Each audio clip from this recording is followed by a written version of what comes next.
Hello everyone, स्वागत है आप सभी का आज के इस नए लेक्चर में। आज के इस लेक्चर में हम अपना बहुत ही इंपॉर्टेंट टॉपिक स्टार्ट करने जा रहे हैं, जिसका नाम है chemical kinetics. Chemical kinetics chemical kinetics दो शब्दों से मिलकर बना है। पहला कौन सा है? केमिकल और kinetics. Chemical and kinetics Hindi में बोलते हैं रासायनिक बलगत। ये दो शब्दों से मिलकर बना है, एक केमिकल और एक काइनेटिक्स। केमिकल मतलब केमिकल रिएक्शन, केमिकल रिएक्शन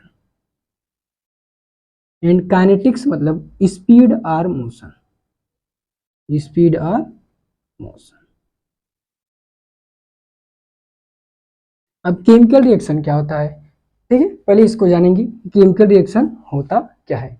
जब देखिए, व्हेन वन और मोर सबस्टेंसेस यानी एक या एक से अधिक पदार्थ, when one or more substances converted, one or more substances जिसको क्या बोलते हैं? Reactant. Reactant are converted into one or more new different substances,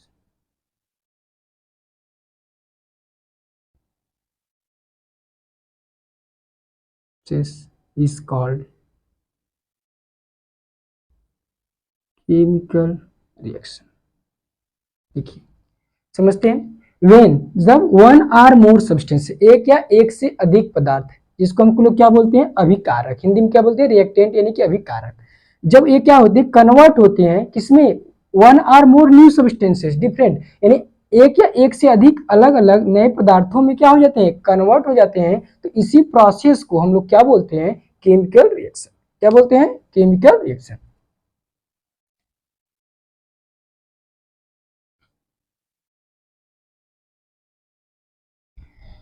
तो केमिकल रिएक्शन हमें समझ लिया। और काइनेटिक्स का मतलब है मोशन यानी स्पीड। यानी केमिकल काइनेटिक्स में हम लोग किसका अध्ययन करेंगे? किसी भी केमिकल रिएक्शन के, किसी भी रासायनिक अभिक्रिया के स्पीड और मोशन का अध्ययन करेंगे। यानी उस अभिक्रिया कितनी स्पीड से कन्वर्ट हो रही है, किसमें? प्रोडक्ट में। यानी डिफरेंट सब्सटेंस जो बनते हैं उसे क्या बोलते हैं? प्रोडक्ट। यानी जिनसे देखिए, जो रिएक्ट करते हैं, जो कन्वर्ट होते हैं, उन्हें क्या बोलते हैं? रिएक्टेंट। और जिनमें कन्वर्ट होकर जो नया पदार्थ बनता है उसे क्या बोलते हैं? प्रोडक्ट। यानी कि केमिकल रिएक्शन यानी केमिकल काइनेटिक्स में किसका अध्ययन करेंगे? यानी कि केमिकल रिएक्शन के स्पीड और मोशन के, मतलब कि जो रिएक्टेंट है हमारा कितनी तेजी से, कितनी स्पीड से प्रोडक्ट में चेंज हो रहा है, किस वेग से प्रोडक्ट में चेंज हो रहा है, उसी का अध्ययन हम लोग क्या करेंगे? इस चैप्टर में करेंगे, केमिकल काइनेटिक्स में।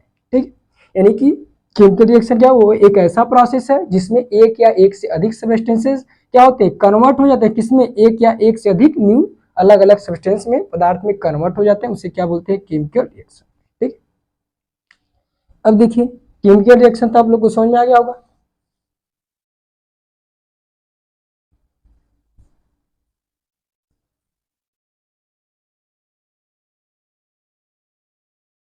अब देखिए, केमिकल रिएक्शन कितने प्रकार के होते हैं? ये टाइप्स ऑफ केमिकल रिएक्शन। ठीक है, तो पहला है फास्ट रिएक्शन। फास्ट रिएक्शन यानी कि तीव्र अभिक्रिया। क्या बोलते हैं इसे हिंदी में? तीव्र अभिक्रिया। दूसरा होता है स्लो रिएक्शन। स्लो रिएक्शन, इसको बोलते हैं मंद अभिक्रिया। एक तीसरा होता है एक्सट्रीमली स्लो। एक्सट्रीमली स्लो यानी कि अति मंद अभिक्रिया। अति मंद अभिक्रिया।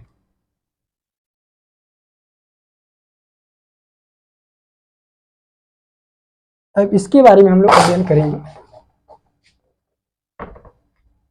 इसके बारे में हम लोग अध्ययन करेंगे, यानी तीव्र अभिक्रिया क्या होता है, मंद अभिक्रिया क्या होता है, अति मंद अभिक्रिया क्या होता है। यानी कि fast reaction, slow reaction and extremely slow reaction. ठीक है, अब देखिए ऐसी अभिक्रियाएं जो बहुत ही तेजी से यानी बहुत ही कम समय में हो जाती हैं, यानी कि हमें देखते ही अभिक्रिया पूर्ण हो जाए, इतनी तेजी से होंगी कि हमें पता भी नहीं चलेगा कितने समय में अभिक्रिया पूर्ण हो गई। ठीक है, तो एग्जाम्पल में इसका हो जाएगा कि फॉर्मेशन ऑफ पीपीटी, जिस अभिक्रिया में पीपीटी का प्रेसिपिटेट का निर्माण होता है, फॉर्मेशन ऑफ पीपीटी जिसमें प्रेसिपिटेट का निर्माण होता है। से एग्जाम्पल देखिए AgNO3 का जब हम लोग रिएक्शन कराते हैं NaCl सोडियम क्लोराइड से, तो क्या बन जाता है, AgCl का प्रेसिपिटेट बन जाता है और सोडियम नाइट्रेट का निर्माण हो जाता है, यानी कि AgCl का प्रेसिपिटेट बन जाता है। ये रिएक्शन इतनी तेजी से होती है कि हमें पता भी नहीं चलता। ठीक है, तो ये क्या हो जाएगा, एक तीव्र अभिक्रिया। दूसरा क्या हो जाएगा, acid base reaction, acid base reaction, यानी जब एक एसिड एक बेस से अभिक्रिया करता है, ये रिएक्शन बहुत ही फास्ट होता है। ठीक है, यानी कि जैसे देख लीजिए NaOH एक बेस है, जब इसका रिएक्शन हम HCl से कराते हैं तो किसका निर्माण होता है, NaCl का प्लस H2 का निर्माण होता है। यह अभिक्रिया इतनी तेजी से होती है कि हमें पता भी नहीं चलता। ठीक है, तो इसे क्या बोलेंगे, फास्ट रिएक्शन। ऐसी अभिक्रिया जो बहुत ही कम समय में यानी कि बहुत ही तीव्र गति से हो जाए, कंप्लीट हो जाए, उसे क्या बोलते हैं, फास्ट रिएक्शन। अगला है स्लो रिएक्शन। अगला है स्लो रिएक्शन यानी कि मंद अभिक्रिया। देखिए ये ऐसी अभिक्रिया होती है जो इनकी अपेक्षा कम स्पीड से यानी कि ज्यादा समय लेती है, इनकी अपेक्षा ज्यादा समय लेंगी। ठीक है, यानी फास्ट रिएक्शन तो बहुत तेजी से हो जाता है, तो अगर ऐसे रिएक्शन हो जो क्या हो, ज्यादा समय ले, यानी जिनका जो स्पीड हो स्लो हो, उसे क्या बोलते हैं, मंद अभिक्रिया बोलते हैं। यानी फास्ट रिएक्शन की अपेक्षा इसकी स्पीड इतनी स्लो है कि हमें दिखती है कि जैसे कि रिएक्शन में कितने कैसे कैसे चेंजेस हो रहे हैं हमें देख सकते हैं, लेकिन इसमें कैसे रिएक्टेंट प्रोडक्ट में चेंज होता है, इतनी तेजी से चेंज होता है कि हमें पता भी नहीं चलता, लेकिन इसमें हमें पता चलता है कि रिएक्टेंट कैसे प्रोडक्ट में चेंज हो रहा है। अगला होता है एक एक्सट्रीमली स्लो यानी अति मंद अभिक्रिया। ये अभिक्रिया इतनी स्लो होती हैं, इतनी स्लो होती है, इसके लिए कई दिन लग जाते हैं, कई वर्ष लग जाते हैं, कई घंटे तक ये अभिक्रिया होंगी, तब भी हमें कोई भी परिवर्तन रिएक्टिव ना नहीं दिखता है। ये अभिक्रिया बहुत ही ज्यादा समय लेती है, इसीलिए इसे बोलते हैं अति मंद अभिक्रिया। इसका एग्जाम्पल होगा rusting of iron, rusting of iron, लोहे में जंग लगना। लोहे में जंग तुरंत तो नहीं लग जाता, बहुत ही ज्यादा समय लगता है लोहे में जंग लगने में, तो रस्टिंग ऑफ आयरन एक प्रकार का क्या हो जाएगा, अति मंद अभिक्रिया हो जाए। ठीक है, तो आप लोग को समझ में आ गया, पहला क्या था फास्ट रिएक्शन, दूसरा क्या था स्लो रिएक्शन, तीसरा क्या था एक्सट्रीमली स्लो रिएक्शन। ठीक है, तो देखिए ये रिएक्शन इतनी तेजी से होती है कि इसके वेग का, इसके वेलोसिटी का कितनी स्पीड में चेंज हो रहा है, इसका अध्ययन तो हम लोग नहीं कर पाएंगे, क्योंकि ये इतनी तीव्र होती है कि हमें पता भी नहीं चलता। और एक्सट्रीमली स्लो, ये रिएक्शन इतनी स्लो होती है कि कई महीने कई घंटे लग जाते हैं इस अभिक्रिया को पूर्ण करने में, कई वर्ष भी लग जाते हैं इस अभिक्रिया को होने में। तो इतना तो समय नहीं इसकी स्पीड को, तो इसकी स्पीड का भी हम लोग अध्ययन नहीं कर सकते। तब इस केमिकल काइनेटिक्स में हम किसका अध्ययन करेंगे, स्लो रिएक्शन का, यानी जो हमें परिवर्तन दिखते हैं। ठीक है, यानी एक निश्चित समय अंतराल में अभिक्रिया पूर्ण हो जाती है, एक निश्चित समय में अभिक्रिया पूर्ण हो जाती है, उसी का अध्ययन हम करेंगे इस केमिकल काइनेटिक्स में, जिसे कहते हैं स्लो रिएक्शन। ठीक है, यानी स्लो रिएक्शन का अध्ययन हम लोग करेंगे।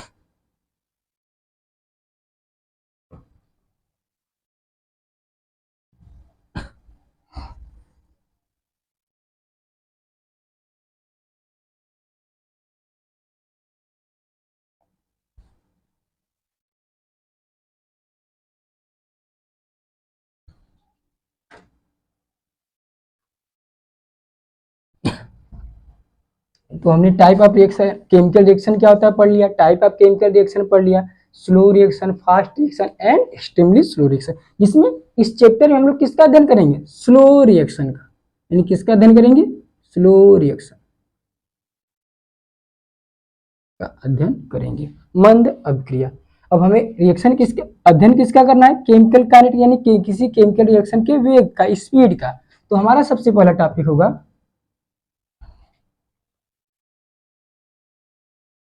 स्पीड ऑफ रिएक्टेंट यानी अभिक्रिया का वेग, अभिक्रिया का वेग।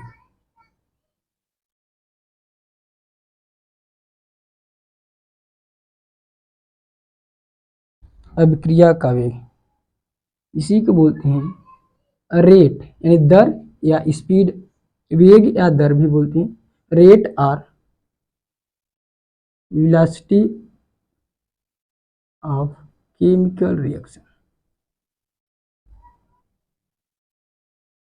यानी किसी भी अभिक्रिया के वेग यानी स्पीड का, वेलोसिटी का या दर का अध्ययन हम लोग करेंगे। अब अभिक्रिया का वेग क्या होता है इसके बारे में हम लोग जानेंगे। ठीक है, अभिक्रिया का वेग देखिए,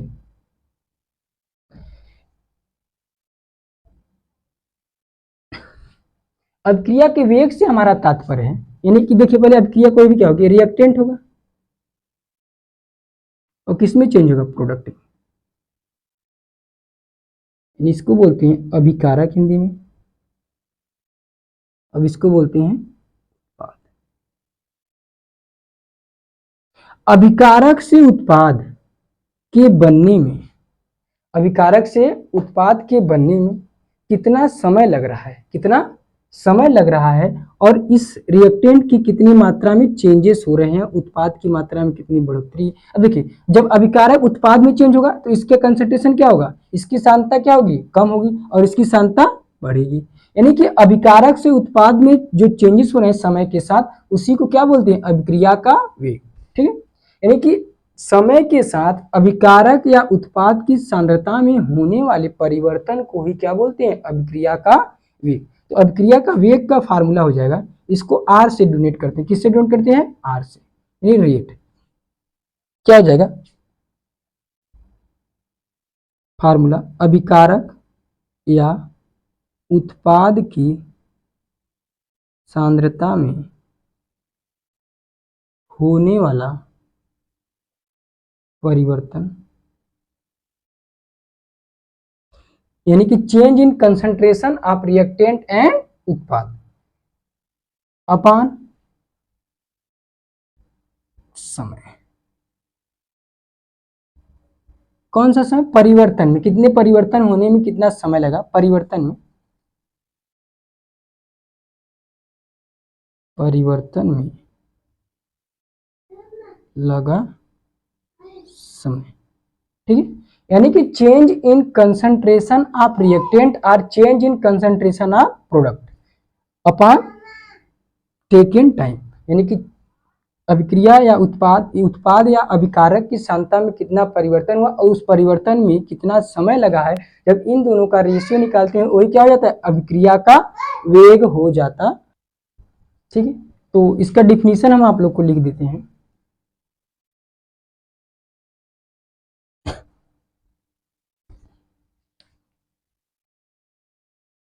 द चेंज इन कंसंट्रेशन और प्रेशर, प्रेशर को भी हम लोग लेते हैं, कंसंट्रेशन लीजिए या तो pressure, the change in concentration और प्रेशर विथ रिस्पेक्ट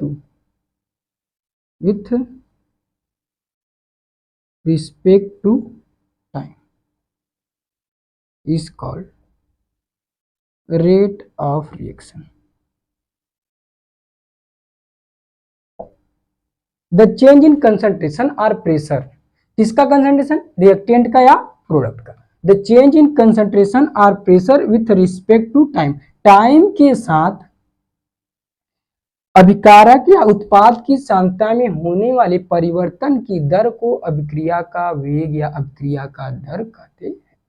यानी कि समय के साथ अभिकारक की सांद्रता में कितना परिवर्तन हो रहा है उसी को बोलते हैं अभिक्रिया का वेग। इसे आर से डोनेट करते हैं, आर बराबर अभिकारक या उत्पाद की सांद्रता में होने वाला परिवर्तन, यानी कि चेंज इन कंसंट्रेशन और रिएक्टेंट और प्रोडक्ट, या change in pressure of reactant और प्रोडक्ट अपॉन टेकन टाइम, यानी उस परिवर्तन में कितना समय लगा। जब उन दोनों का रेशियो निकालते हैं तो वही क्या हो जाता है, हमारा अभिक्रिया का वेग हो जाता है। ठीक है, चलिए अब इसको एक अभिक्रिया रिएक्टेंट यानी एग्जाम्पल के थ्रू समझते हैं।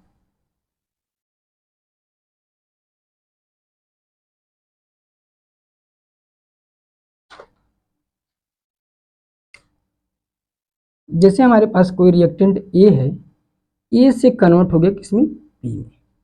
यानी हमारा रिएक्टेंट ए है, अभिकारक ए है, ए से किसमें चेंज हो गया, पी में। या तो ए ले लीजिए या तो सी ले लीजिए, कुछ भी ले सकते हैं आप लोग, यहाँ पे आर भी ले सकते हैं, आर ही ले रहे हैं, रिएक्टेंट एंड प्रोडक्ट।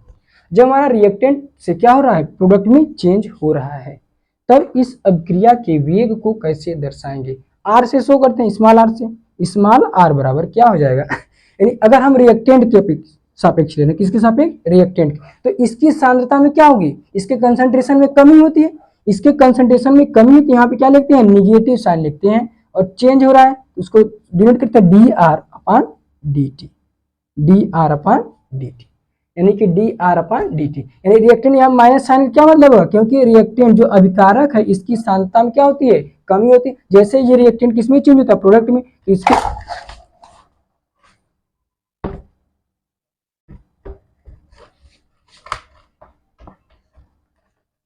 तो इसकी सांद्रता में क्या होता है, परिवर्तन होता है। अगर हम लोग इसी रेट को प्रोडक्ट के सापेक्ष लेंगे, किसके सापेक्ष लेंगे, प्रोडक्ट यानी उत्पाद के सापेक्ष, तो यहाँ पे प्लस साइन रहता है, यानी DP upon d T. DP क्या होता है, change in concentration of product, यानी कि उत्पाद की सांद्रता में होने वाला परिवर्तन, और डी आर क्या है, अभिकारक की सांद्रता में होने वाला परिवर्तन, अभिकारक की सांद्रता में होने वाला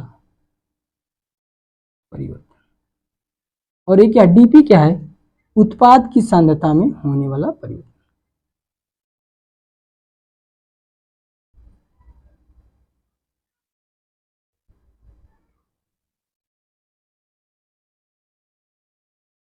परिवर्तन। और डी टी क्या है, हमारा टाइम है, यानी इस परिवर्तन में कितना समय लगा है इसको, यानी कि d r equal to minus d r upon d t और equal to d p upon d t. यहाँ पे माइनस साइन इसलिए हम लगाते हैं क्योंकि रिएक्टेंट जो था उसकी सांद्रता में क्या होता है, कमी होती है, और प्रोडक्ट की सांद्रता में क्या होती है, बढ़ोतरी होती है, इसलिए यहाँ प्लस होता है और यहाँ क्या होता है, माइनस का साइन होता है। इसी को बोलते हैं, इसको बोलते हैं डी फार्मेशन ऑफ रिएक्टेंट, और इसको बोलते हैं फार्मेशन ऑफ प्रोडक्ट। इसी को क्या बोलते हैं, डी फार्मेशन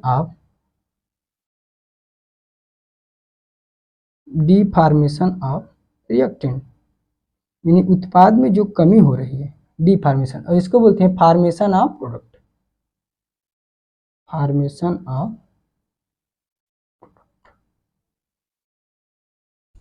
रेट है, rate of the formation of reactant, rate of formation of product, यानी उत्पाद के बनने में जो अभिक्रिया का वेग है उसे बोलते हैं डीपी अपॉन डी टी, और रिएक्टेंट में जो कमी होती है उसी की रेट को क्या बोलते हैं, minus d r upon d T. ठीक, यहाँ तक समझ में आ गया होगा आप लोग को। तो चलिए आगे बढ़ते हैं।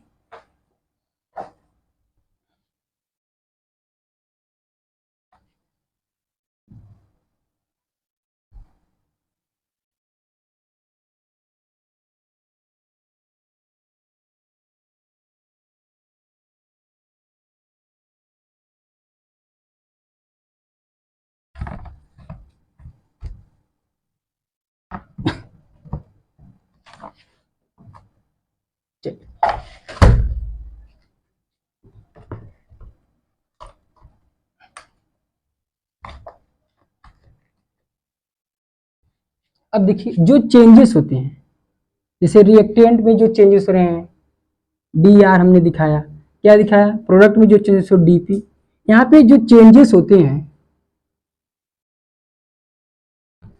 यानी कि change in concentration, change in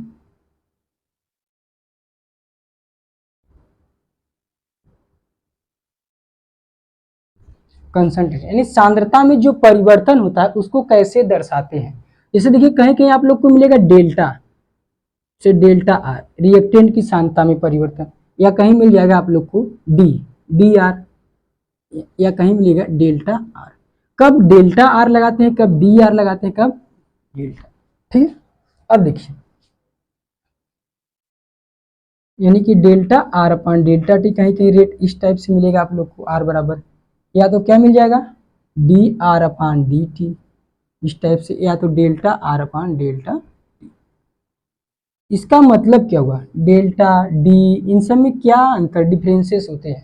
ठीक है, इन सब में क्या डिफरेंसेस होते हैं, आज इसी के बारे में आप लोग को हम बताएंगे अभी कि डेल्टा आर डी आर और इसमें क्या क्या अंतर होते हैं। ठीक है, देखिए delta R in delta T के बारे में पहले पढ़ते हैं कि डेल्टा का मतलब क्या होता है। डेल्टा इस तब लगाते हैं जब हमारा टाइम क्या हो, जैसे कि 1 आवर हो, 10 मिनट हो, यानी कि समय क्या हो ज्यादा हो। 1 आवर 10 मिनट ये क्या है, समय क्या है ज्यादा है, इसके चेंजेस को हम लोग निकालते हैं। यानी कि 1 आवर में कितने चेंजेस हुए, 10 मिनट बाद कितने चेंजेस हुए। अगर इतना टाइम ले लें इस प्रकार के क्वेश्चन को सॉल्व करेंगे, और क्या हो जो डी आर में जो चेंजेस रिएक्टेंट में चेंजेस हो वो क्या ऑब्जर्वेबल हो। ठीक है, यानी चेंजेस जो हो हम इसको ऑब्जर्व कर सकते हैं, यानी 1 घंटे में जो चेंज हो रहा है या 10 मिनट में जो चेंज हो रहा है उसको हम लोग ऑब्जर्व कर सकते हैं,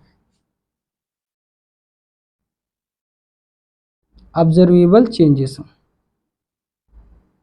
यानी कि ऐसा चेंजेस जिसको हम लोग ऑब्जर्व कर सकेंगे। तो वहां पे क्या लगाते हैं डेल्टा आर और सॉरी डेल आर। और डेल्टा आर का क्या, डेल्टा आर कब लगाते हैं जब ये टाइम क्या हो बहुत ही कम हो, यानी कि जब मान लीजिए 0.1 सेकेंड में जो चेंजेस हो रहे हैं उसका हम लोग अध्ययन करें, यानी कि 0.1 सेकेंड। अब देखिए 1 आवर यहाँ पे समय क्या है ज्यादा है, इस ज्यादा समय में जो चेंजेस हो रहे हैं उसको किससे दर्शाते हैं डेल्टा से। अगर यही समय क्या हो हम लोग 0.1 सेकेंड ले, यानी कम समय बहुत ही कम समय 0.1 सेकेंड या 1 सेकेंड, इस टाइप के जो चेंजेस होंगे उसको किससे दिखाते हैं डेल्टा से। ठीक है, यानी कि इसको दिखाएंगे delta r upon delta T से।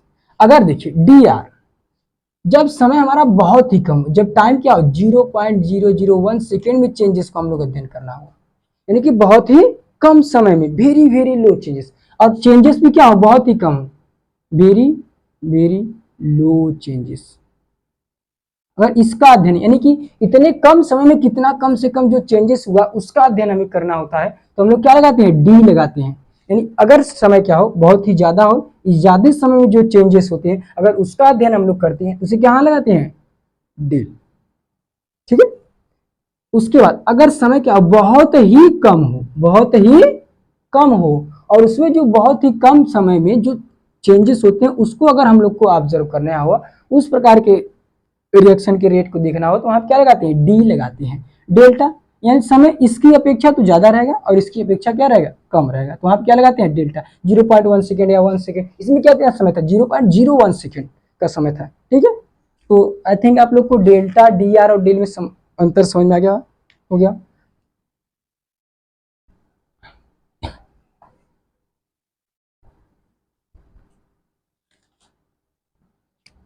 ये जो रेट होता है अगर आप लोग को delta a upon delta t मिल गया या delta r upon delta t मिल गया, इसको बोलते हैं एवरेज,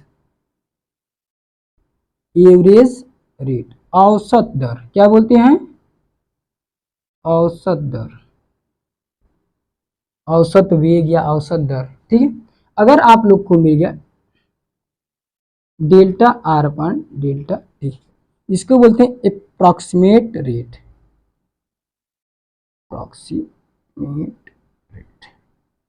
अगर आप लोग कहीं D R upon D T मिल गया इसको बोलते हैं इंस्टेनियस रेट,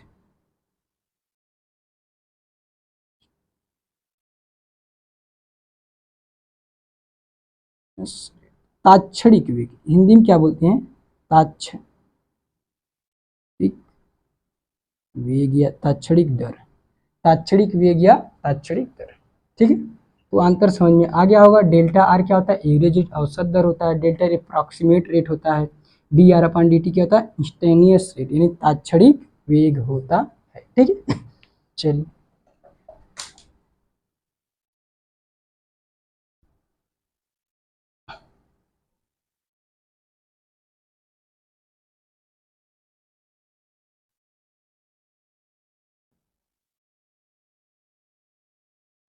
आज के इस लेक्चर में बस इतना ही। नए लेक्चर में हम लोग एक नए टॉपिक का स्टार्ट करेंगे। तब तक के लिए धन्यवाद।